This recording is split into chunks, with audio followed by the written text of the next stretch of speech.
Tšauki, rõõm näha. Mina olen Reivo Tallinna Reaalkoolist ja ma kutsun sind ühele teekonnale, mille eesmärgiks on rääkida, mis on kõige olulisem teadmine põhikooli elektriõpetusest. Mis sul lahtised juhtmed siin on? See karvad omavahel veel tõukuvad. Miks meie elektriarve üle 1000 euro on?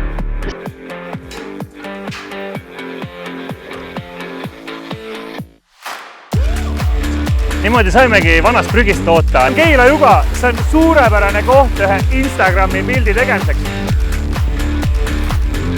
Kallab elektrit, et see voolab meile koju.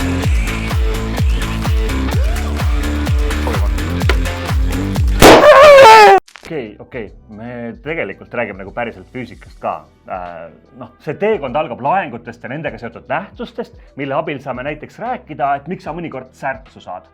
Laengute abil kirjeldame selliseid asju nagu elektrivool, voolutugevus, amprid, pinge, voldid ja loodetavasti jõuame järeldustele, et need polegi nii müstiliselt keerulised, eriti kui tuua sulle palju tuttavaid näiteid. Ega ei saa ilma Ohmi seaduseta, mis on nii oluline ja laialt kasutatav ja üldse selgitab ära, kuidas on mõistlik omavahel vooluvõrkudes seadmeid ühendada. Saame rääkida elektrivooluga seotud energiate muutustest ehk kuidas elektrivoolu ikkagi ära kasutada ja seadmete võimsusest ka.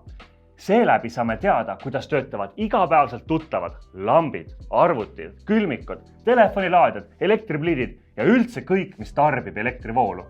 Teiselt poolt käime koos vaatamas, mis see generaator on ja kuidas ja millest üldse võimalik elektrit toota on ja viime teid kohtadesse, kus sellise eesmärgiga kaamera üldse kunagi käinud pole. Vastame küsimustele, et mis on magneet ja kuidas on seotud magnetid ja elektrimootorid ja muidugi proovime järele, mis juhtub, kui kodus kahvel röstrisse pista. Kokku üle tosina lõbusa ja asjaliku, aga piisavalt lühikese video, mida kas või koolis kodusõites teemade kordamiseks vaadata või lihtsalt toredaks põhikooli elektriõpetuse meenutamiseks vaadata. Kõik see on saanud võimalikuks tänu füüsikaõpet ja õpetajaid toetavale programmile LAEnd, mille üheks osaks ongi nende ja ka teiste füüsikavideote sünd. Programmi taga on hunnik ettevõtjaid, kes soovivad füüsikaõpet edendada. Elektriõpetuse videod, see pole veel kõik.